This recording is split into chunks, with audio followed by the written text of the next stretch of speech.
lisboetas podem todas as manhãs assistir a esta cena.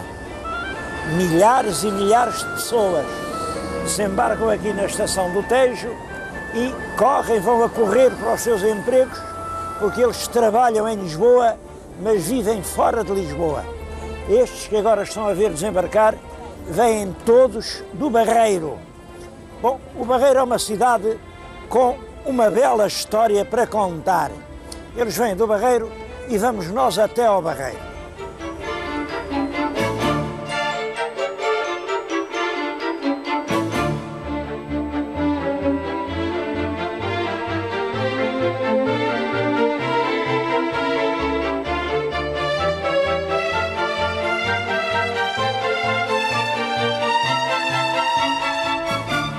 Estas pequenas viagens de travessia do Tejo são dos passeios mais simples, mais baratos e mais encantadores que o lisboeta pode fazer. Acontece é que são tão fáceis, são de todos os dias, que a gente até já se esqueceu que isto é um passeio bonito. Ninguém faz isto a título de passeio, a não ser, claro, os estrangeiros. Esses não perdem. Aqui, quem vai para lá é para trabalhar, quem vem de lá é para trabalhar em Lisboa, é uma viagem de trabalho. As pessoas meteram na cabeça que na margem sul não há nada para ver. Então o Barreiro, a gente tem a ideia, o Barreiro, fábricas, chaminés, muita gente a trabalhar, e nada para alegrar os olhos, para passar um bocado do tempo. Vamos hoje, precisamente ao Barreiro, e vão ver que no Barreiro e na região do Barreiro há imensas coisas dignas de interesse, a começar pelo próprio Barreiro.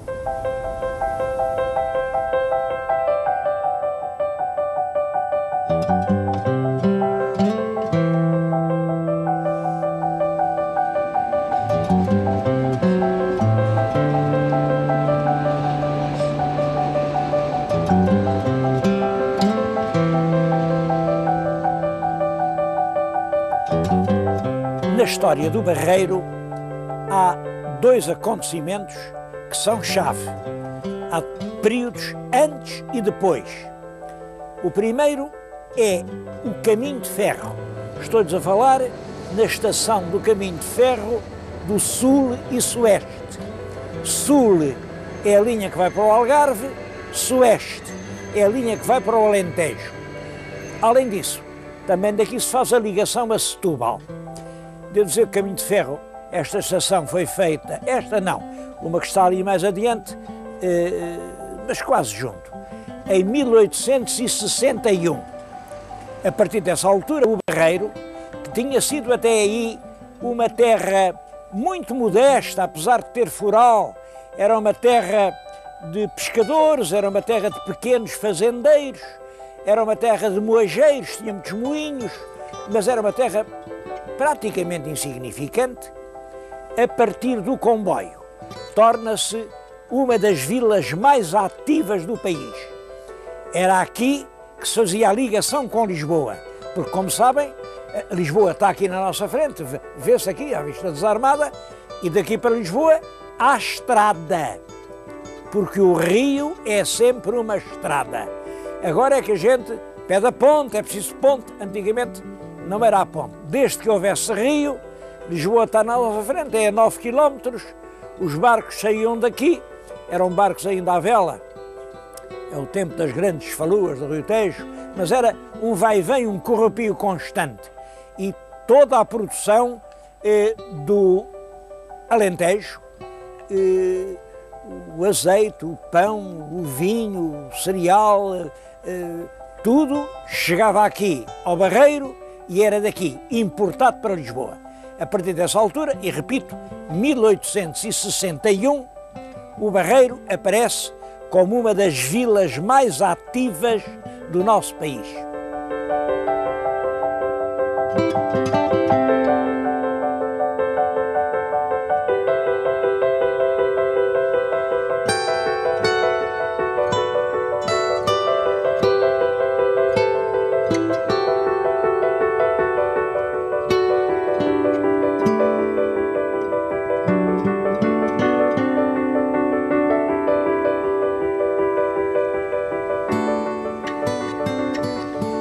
Este lugar, que se chama Mexilhoeiro, dá-nos uma boa ideia do que seria o Barreiro antes da chegada do comboio. Era um lugar de pescadores e de moleiros e de pequenos lavradores.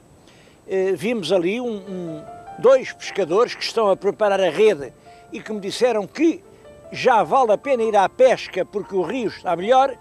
E na nossa frente, se repararem bem, está um prédio que tem embaixo 10 arcos. Em cada arco há uma roda que faz em cima girar uma mó. É um moinho de maré. Aqui na região de Barreiro há dezenas e dezenas de moinhos de maré que moíam um trigo, que não era aqui que se dava, vinha do Alentejo. Do Alentejo era o trigo, era ceifado, aqui era transformado em farinha e daqui as faluas do Tejo levavam-no a Lisboa.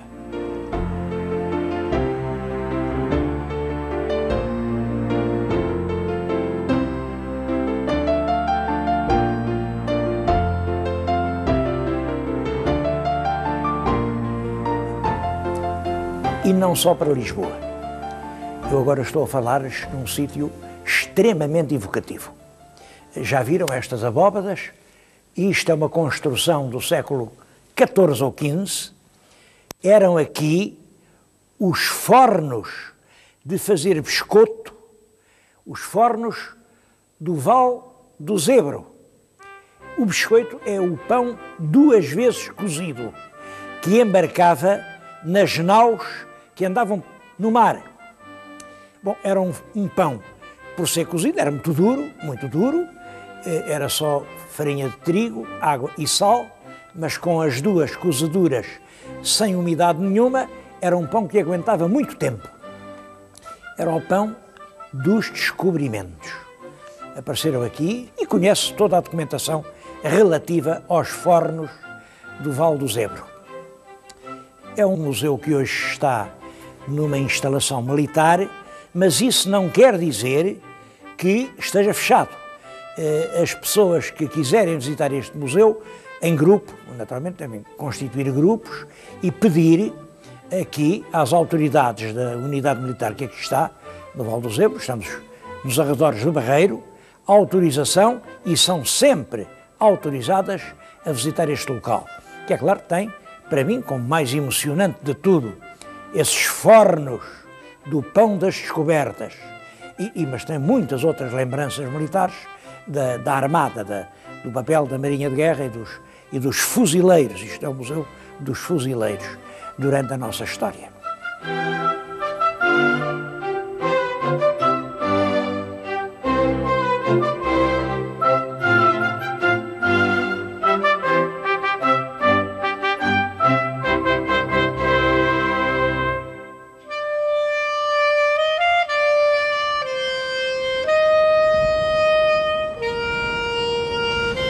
Eu penso que, a seguir à chegada do comboio, o facto mais importante da história do Barreiro é a chegada da CUF.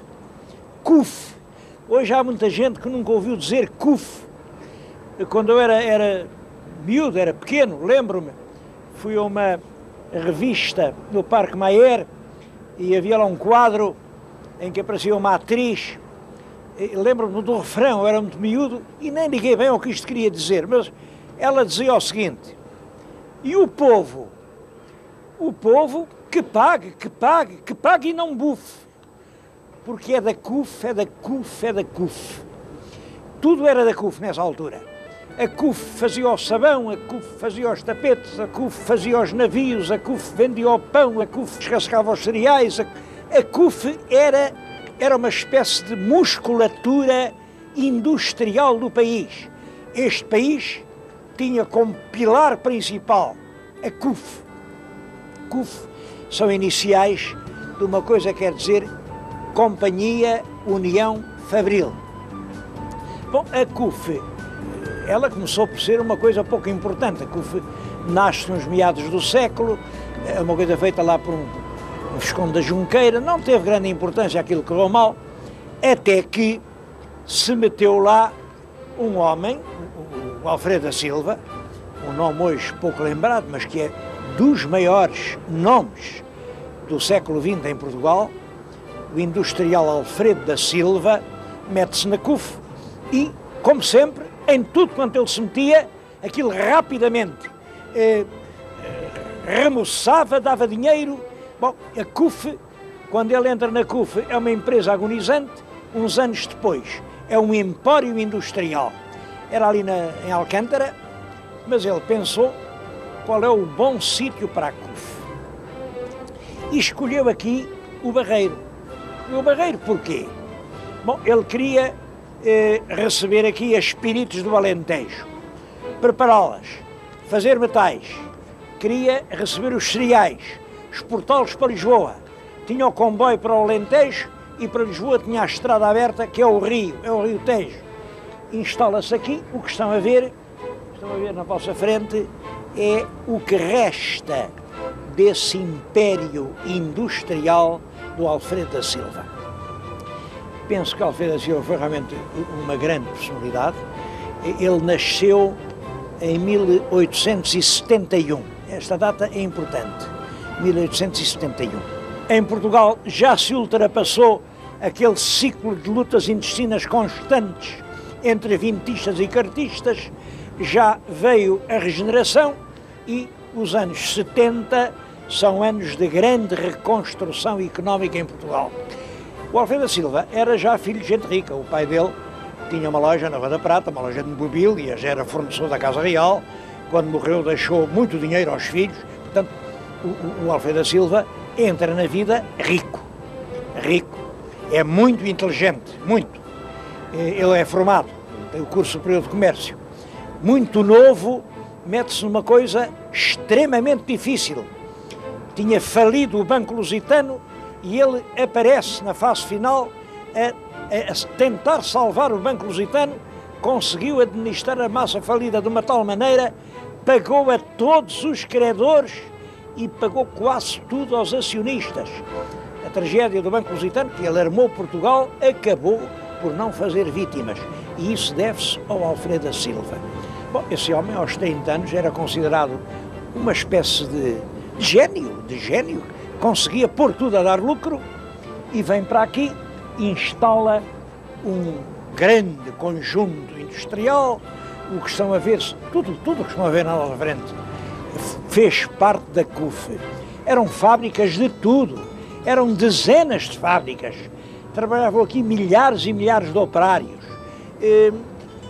Hoje, é claro que a CUF acabou, porque fazer uma fábrica de indústrias pesadas, que deu rapidamente origem à formação de uma grande povoação, uma cidade, que hoje conta 10 mil habitantes, à volta. É claro que isto não pode ser. Era realmente uma fábrica a envenenar uma cidade.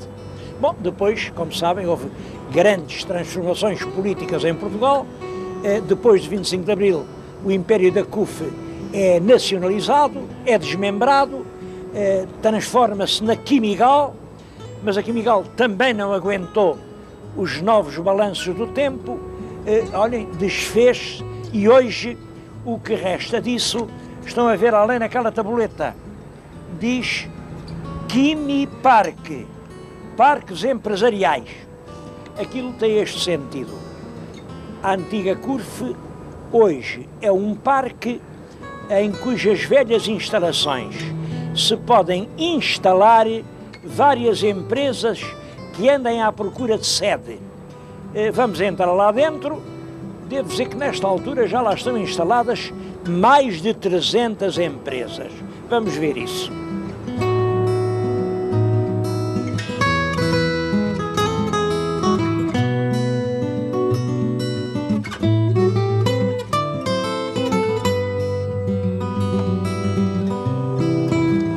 Este edifício é um bom exemplo do aproveitamento que foi feito. Como veem, é um silo e era um grande armazém de sulfato de amónio. Estiveram ali guardados milhares e milhares de toneladas desse fertilizante para as terras portuguesas.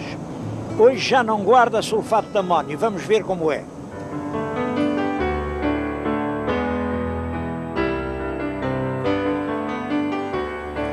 é uma grande superfície de venda de artigos de bricolagem. Da utilização anterior ficou um vestígio, são aqueles orifícios no teto. Era por ali que o sulfato de amónio caía num tapete rolante, caía até encher o armazém.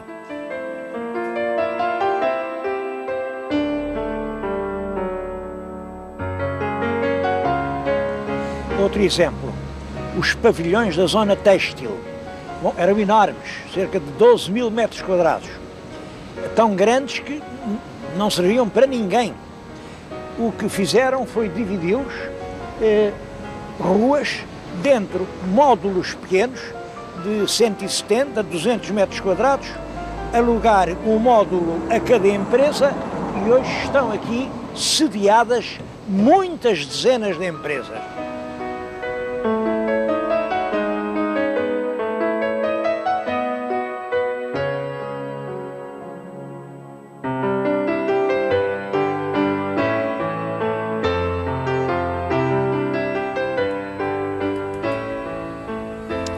O Barreiro é cidade desde 1986 e é evidente que a cidade moderna deve muito a Alfredo da Silva. Houve um período em que dizia-se mesmo que isto era um segundo Brasil. Porquê? Porque aqui os trabalhadores encontravam uma vida melhor do que nas outras povoações. E a razão era muito simples, é que aqui havia um salário de tipo industrial e fora daqui havia um salário de tipo rural. E é isto que tem que se entender. O mundo rural nunca pode concorrer com o mundo industrial. Bom, sem dúvida, o Barreiro deve muito ao Alfredo da Silva. Mas essa dívida está paga. A cidade erigiu-lhe um grande monumento de bronze que está além. A cidade fez-lhe a vontade de o sepultar aqui no coração do Barreiro, e há até um monumento enorme que tem duas coisas muito bonitas, que são realmente dois relevos do mestre Leopoldo de Almeida, que são duas belíssimas peças de escultura. Portanto, a dívida está paga e agora segue-se outra etapa do futuro. Estou a dizer isto porque me parece que aquela ideia de transformar a grande cidade industrial da CUF num simples parque de estacionamento de empresas só pode ser uma ideia provisória. É por agora uma ideia boa porque está a permitir tirar rendimento, tirar valor, arranjar emprego no que de outra forma era um espaço abandonado. Mas é claro que não é para um parque de empresas e de armazéns que está destinada uma das mais belas parcelas da terra portuguesa. Aquela parcela deve ser, evidentemente, transformada e aproveitada. Os urbanistas é que sabem como, eu não sei como. Em todo caso, tem que ser algo de novo, de grande, de digno do tempo que começa. Estamos no limiar do novo milénio. É a altura de pensar em coisas novas.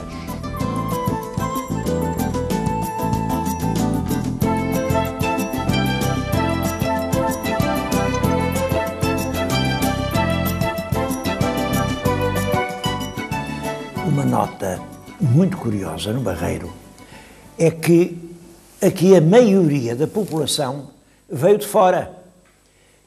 A gente pergunta, há muita gente do Alentejo, há Algarvios, há muita gente da Beira Baixa, claro, gente de Lisboa, gente da Extremadura, quase tudo veio de fora. Apesar disso, o barreirense é extremamente afeiçoado à sua terra.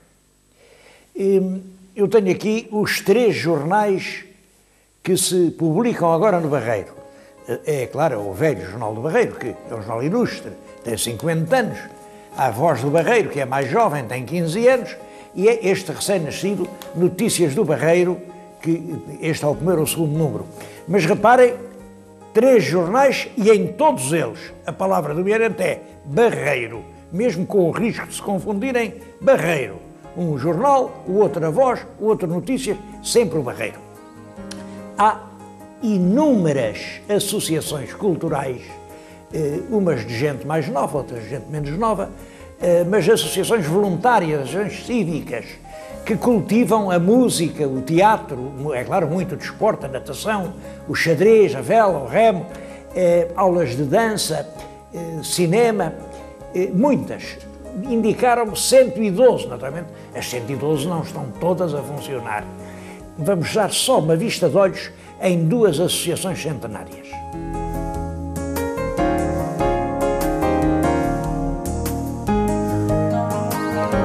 A primeira é esta, chama-se Sociedade Democrática União Barreirense.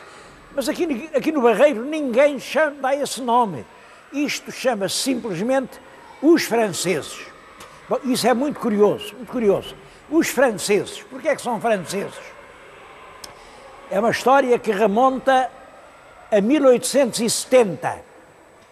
Como sabem, em 1870, a França, que até então era considerada realmente a mais importante nação militar da Europa, foi invadida pela Prússia e, espantosamente, o exército francês foi feito em bocados, rendeu-se, o imperador foi feito prisioneiro e toda a gente disse que tinha sido uma traição.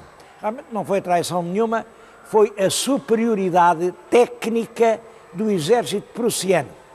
Mas aí, nessa altura, enfim, na linguagem dos trabalhadores, dizer francês era dizer traidor. Ora bem, havia aqui uma outra sociedade em que, a essa altura, há uma divisão. Uma divisão e há uma grande fração que sai, portanto, saiu, traiu, veio fazer esta outra sociedade e chamaram os franceses.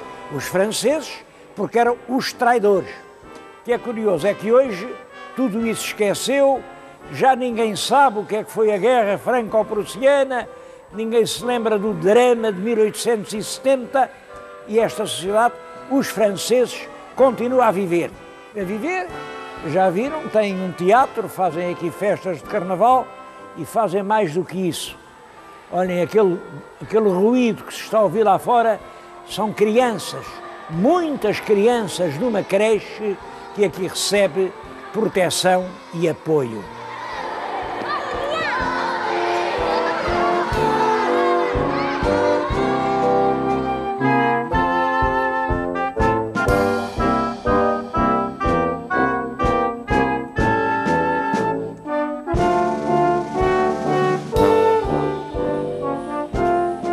A outra sociedade de que lhes quero falar são os penicheiros. É claro que tanto penicheiros como franceses são alcunhas, porque os penicheiros, o nome verdadeiro, é a Sociedade de Instrução e Recreio Barreirense. E também nasceu exatamente no mesmo dia que aquela de onde viemos. Nasceu em 1870. Depois, no interior da agremiação, houve cá rivalidades e daí a separação. Agora, eu vim aqui porque é muito bonito. Passados 125 anos de rivalidade, de lutas internas, eles uniram-se e festejaram juntos os seus 125 anos. Hoje, ambas as sociedades têm mais 130 anos e ambas estão extremamente unidas. É claro que cada qual com a sua atitude, aqui os penicheiros muito voltados para o desporto, muito voltados para a música e para a instrução, que continuam a ensinar jovens e a manter cursos.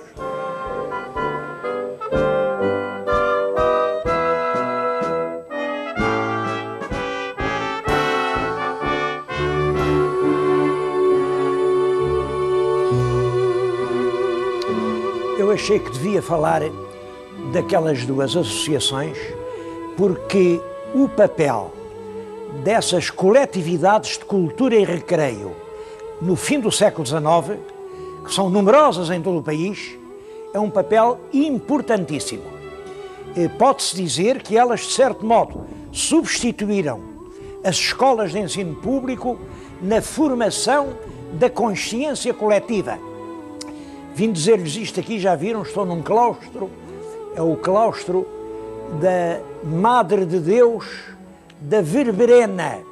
A Verderena, o convento da Verderena, é um conventozinho de franciscanos feito por uma senhora, Dona Francisca da Zambuja, em memória do marido. O marido, um cavaleiro, morreu junto do rei Dom Sebastião na Batalha de Alcácer Quibir. Ela, em memória do marido, mandou construir o claustro e depois ela própria escolheu a sua sepultura ali dentro da igreja.